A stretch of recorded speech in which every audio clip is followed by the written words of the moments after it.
What are we discussing on today's Locked on Diamondbacks podcast? With the winter meeting starting on Monday, what should be the D-backs plan of attack? And playing a little game of real or fake on the latest D-backs rumors.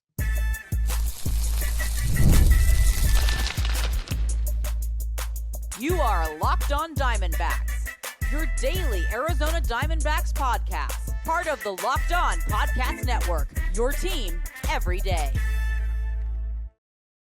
Welcome into the Locked on Diamondbacks podcast, part of the Locked on Podcast Network, your team every day. You're listening to who? The always charismatic host of this podcast, Millard Thomas, multimedia journalist, and I'm a graphic designer. So please go check out my website, millardthomas24.myportfolio.com. On there, you can see all my latest work, from my packages to my articles to my photos and my graphic design. Today's episode is brought to you by Game Time. Download the Game Time app, create an account, and use code LOCKEDONMLB for $20 off your first purchase. On today's Locked on Diamondbacks podcast, we are going to discuss winter meetings. What should the D-backs plan of attack be with the meeting starting on Monday? Some MLB teams that will make good trade partners this offseason, and then playing a little game of real or fake with the latest D-backs rumors as we head into the weekend.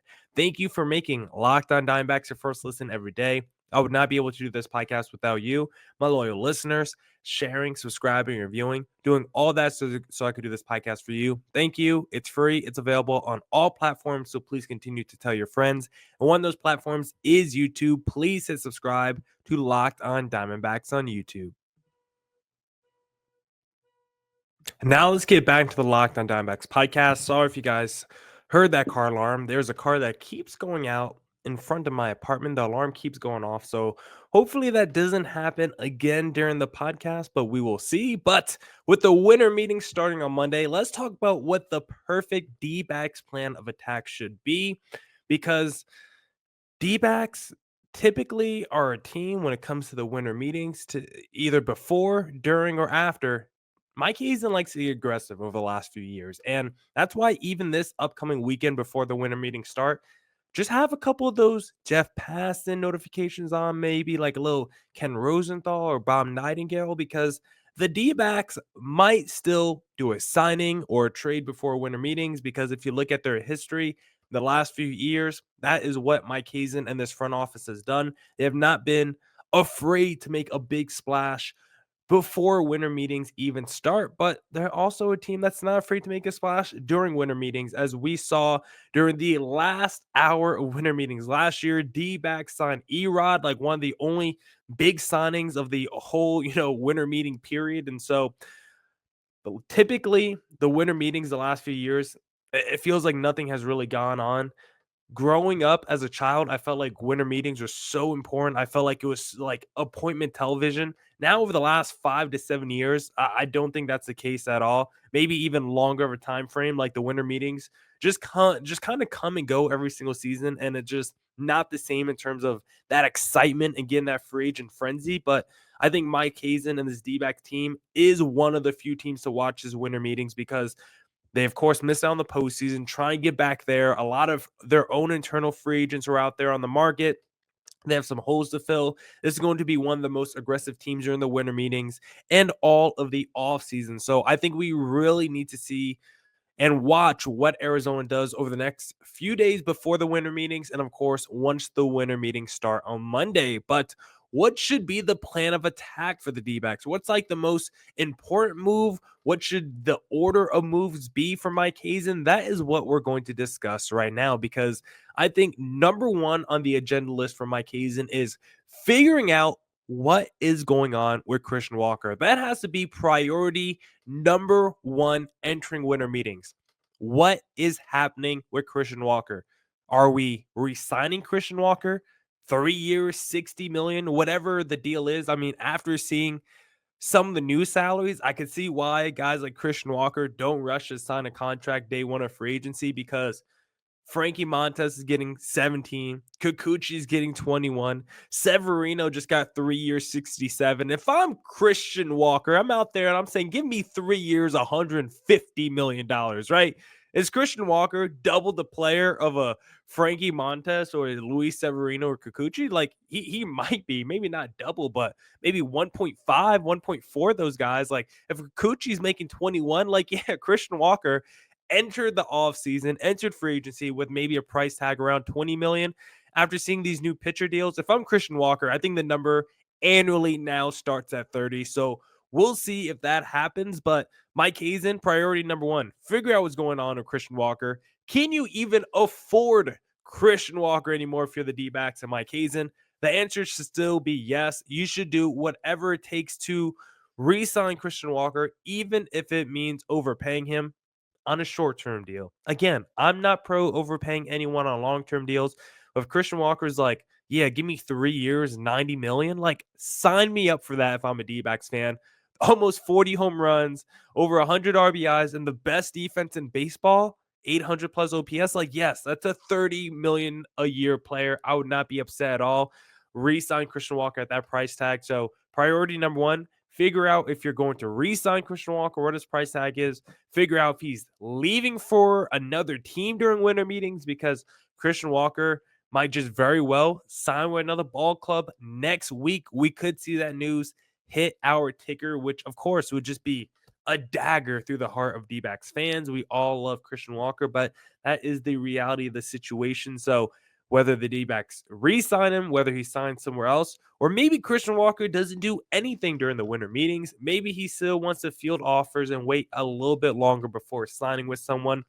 Figuring out what to do with Christian Walker is priority number one. Once you do that, then you can move on to step two, because step two is signing a bat, whether to be the Christian Walker replacement or just a bat to provide offense with Jock Peterson and Randall Grichuk also out there on the open market. Because if you figure out in step one Christian Walker's leaving, now you have to pivot and maybe go sign Paul Goldschmidt, maybe a Carlos Santana, maybe a combination of guys to go cover first base for you if Christian Walker leaves. If he doesn't leave, if he doesn't sign with another ball club, if he's still like just waiting in the wings, maybe that's when you get aggressive and say, let's look at that DH market. Let's go look at Tyler O'Neill. Let's figure out how we can bring back Jock Peterson and Randall Grichuk. I think just adding a big bat, whether, regardless of Christian Walker, just adding a big bat that could replace the production if a Christian Walker, Jock Peterson, and Randall Grichuk leave, I think that would be priority number two. And you could even put in parentheses, just re-signing Randall Grichuk or Jock Peterson. You could make that priority number two, because we just need more offensive bats. Priority number three for me would be to add more high leverage arms in the back end of the bullpen via trade, via signing. There's guys like Clay Holmes out there, Canley Jansen. There's some other better names too that I can't think of off the top of my head. Tanner Scott's out there. Like there's some really good back end relievers, some guys that could throw some heat, high velocity too. You got Chris Martin's out there. You got the Tommy Canley's out there. Like there's a whole bunch of dudes. Clay Holmes, did I say that already?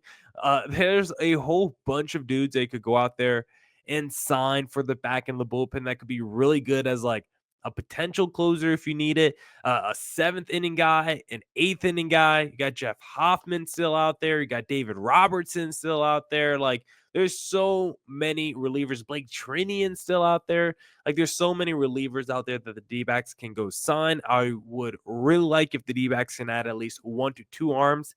And then finally, priority number 4, the Jordan Montgomery move. Maybe this is higher for some people because of Monty's salary, but like I'm not upset if the D-backs bring back Monty, because let's say the D-backs bring back Monty and he actually looks like the guy that we expected before he had the whole 2024 season to where he was horrible. If he gets back to the Monty we saw the prior 3 years, again, that is a frontline starter who is now your number 3 or number 4 starter in your rotation. Like that version of Monty, bringing back, that's a tremendous value to your rotation. And now you would have a stacked rotation to go against this Dodgers rotation, which is probably going to be nasty. If the Padres get Roki Sasaki, their rotation is going to be even better. Like there's some good rotations. The Phillies always have one. The Braves, like there's some good rotations out there that you got to contend with. And if you have good Gallen, good Kelly, good Fott, and good Monty, now that's a stacked rotation. And guess what?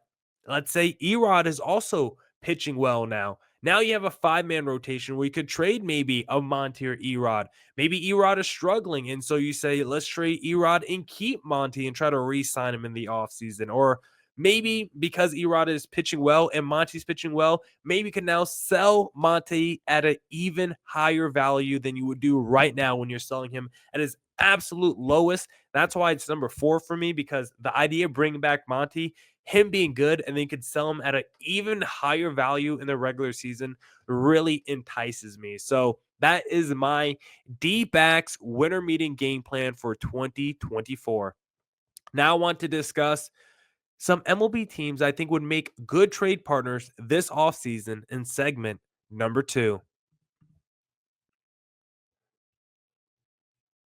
And if you're looking to place a little wager, then of course, the best place to do that is going to be FanDuel, because get ready to tackle the NFL action with FanDuel, America's #1 sportsbook. Right now, new customers can bet $5 and get $150 in bonus bets if you win. The FanDuel Sportsbook app gives you everything you need to place live bets on the NFL all in one place. So when you get a hunch in the middle of the game, you can check out the latest stats, view live play-by-play, and so much more on the same page where you place your bets. My favorite thing to do on FanDuel is the same game parlay. When I see the Phoenix Suns are playing, give me Devin Booker over on points. Give me KD over on points when he's playing, of course. And give me the Suns money line. That 3-leg hits. It brings a big smile to my face.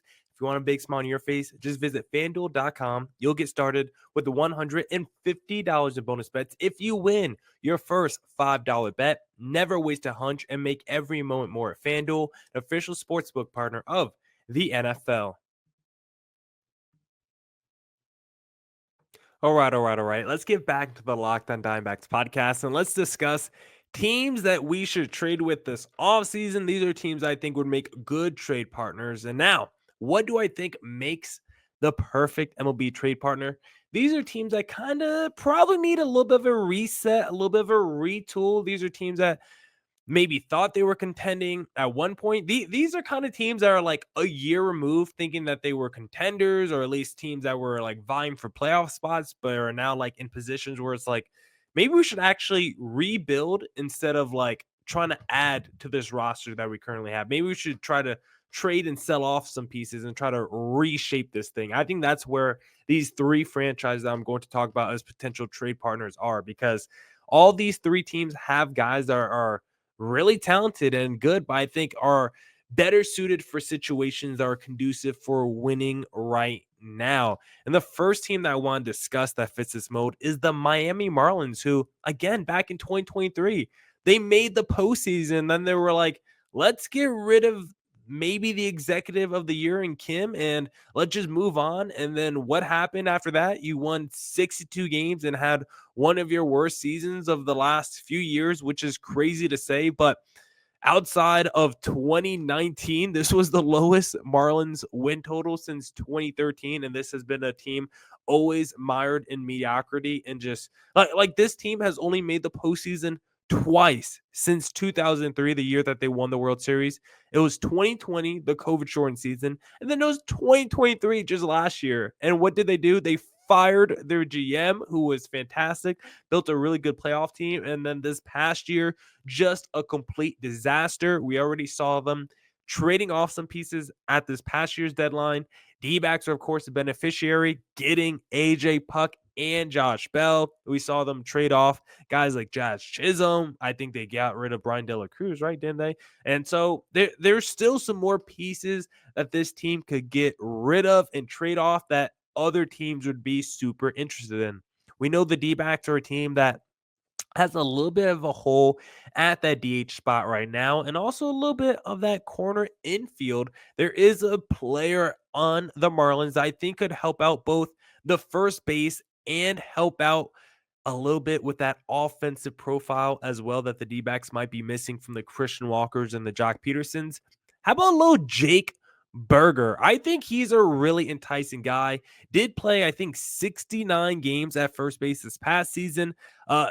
Is he an elite defensive player? Not too sure about that. Haven't really dived too much into the advanced metrics for him at first base, but he can at least play first base defensively, has done it the last few seasons. And offensively, he's quietly a really productive player who is kind of underrated. He's a career 789 OPS in the last 2 seasons, 29 home runs in 137 games this past year, 34 home runs in 141 games in 2023. So you put him in the lineup with the D-backs, not in this Marlins lineup where he's like the second or third best player, like maybe the best offensive player when you look at his numbers from this past season and what the other Marlins players were doing in that lineup, because it would just struggles all over that diamond. And really outside of like Jake Berger, everyone kind of struggled for Miami this past season. So imagine if you put Jake Berger in Arizona with all the offensive weapons that he would be surrounded with Corbin Carroll and Ketel Marte and Lourdes Gurriel and Gabriel Moreno and Geraldo Perdomo, Eugenio Suarez. Like, you put Jake Berger in Arizona and he's going to have some monster seasons. And so I love Jake Berger. I think he would be a really interesting first base DH target for the D-backs to go after. Another team that I think would be a really interesting trade partner is the St. Louis Cardinals, who, again, just like the Marlins, not that long ago, they were competing in 2022, or right around 2022, a little bit before it, technically, right? 2021 was that the year where the D-backs traded Paul Goldschmidt? I don't even remember. I think it was 2019, actually, at this point, when the D-backs traded Paul Goldschmidt. But regardless, Cardinals thought they were building something. They traded for Paul Goldschmidt. They traded for Nolan Arenado, right? And then really through the pandemic, the Cardinals had a couple of 90-win seasons where they just made it to the wild card game, and that was about it. They kind of flamed out in the divisional round, didn't really do much after 2022, a really disappointing 2023 where they only won 71 games. Then 2024, they won 83 games, but the problem for this roster since they made the Golden Arenado trades, it feels like this roster has just gotten older and older every single season, especially when we look at that rotation for St. Louis. The Gibson, Miles Mikolas, Lance Lynn, like it was so old this past year. And that's why I could look at the Cardinals, a team with a very aging rotation and a lineup of struggling guys. Maybe it's time to reshape this thing a little bit. If you're St. Louis, you got a little closer there named Ryan Hesley, who might get you back a pretty penny if you're willing to trade him. He's someone that I would love for the D-backs to go after. If you're able to add a guy like that to the back end of your bullpen with AJ Puck and Justin Martinez, you would have the nastiest 7-8-9 combination in Major League Baseball. And there's another guy on the Cardinals who has been rumored, not exactly to be traded to the D-backs, but some people are speculating that maybe it's a good fit. Nolan Arenado. And it's because Nolan has expressed that he's not afraid to play a little first base if it helps a team trade for him. And so for the D-backs, Arenado definitely in the decline of his career. I mean, in 2022, this was a 7.7 WAR guy where he led the league. And since then, I don't know what happened to Arenado. 2022 is not that long ago. He was only 31 years of age. He just hasn't been the same dude. At least in 2023, he still had some power and pop. But this past season, I don't know where it went. 150 games, only 16 home runs. That whole lineup was terrible. Maybe you could just put him in a different environment, a different situation. He would be better. But Nolan Arenado was really bad in 2024 and can only hope that he gets better if he played for Arizona in 2025. So I do like him and Ryan Hesley as two potential trade candidates. The third team I think could be interesting is the Toronto Blue Jays, who have this team of super talented guys. I think it's a loaded rotation lineup, but they just don't seem to play very good baseball together. Dalton Varsho has been super disappointing from an offensive standpoint for the Blue Jays, and really everyone in that lineup this past year really disappointed outside of Vlad Guerrero Jr. Don't know what happened to Bo Bichette, who just fell off a map this past year. George Springer, he's getting a little bit older. He's not as fresh as he once was. I look at that rotation for the Blue Jays, and if the D-backs were to trade Jordan Montgomery but want to add a different kind of pitcher into the mix, I mean, you got Jose Barrios, you got Kevin Gausman, you got Chris Bassett. Like, there's some really interesting starters in that Blue Jays rotation. And of course, there is one big name on that Blue Jays roster who has been floated around as a potential trade candidate going into the future over the next couple of years. Vlad Guerrero Jr. just feels like a guy who you need to keep an eye on as a guy who could be traded over the next 18 months if things really starts to sour in Toronto.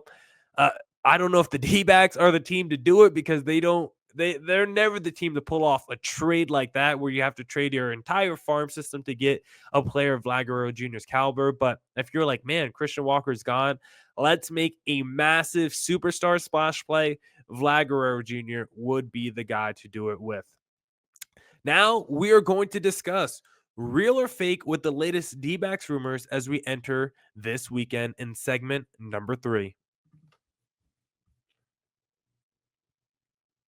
And if you're looking to buy tickets, then the best place to do that, of course, is going to be Game Time, because Game Time is the best place for last minute tickets on sports, concerts, comedy, theater, and more. My favorite thing about Game Time is this little feature called All in Pricing. When you toggle that feature on, you can see the total cost up front with no surprise fees at checkout. You can even get a panoramic view of your seat before you buy, so you know exactly what you're purchasing. Take the guesswork out of buying tickets with Game Time. Download the Game Time app, create an account, and use code LOCKEDONMLB for $20 off your first purchase. Terms apply. Again, create an account or redeem code LOCKEDONMLB for $20 off. Download Game Time today. What time is it? Game Time. All right. Let's get back into the Locked On Diamondbacks podcast, and let's play a little game of real or fake with the latest D-backs rumors, this free agency, and the first rumor we'll discuss. This is a fun one. Alex Bregman was spotted at the Phoenix Suns versus San Antonio Spurs game, and it wasn't in San Antonio. I know what you were thinking.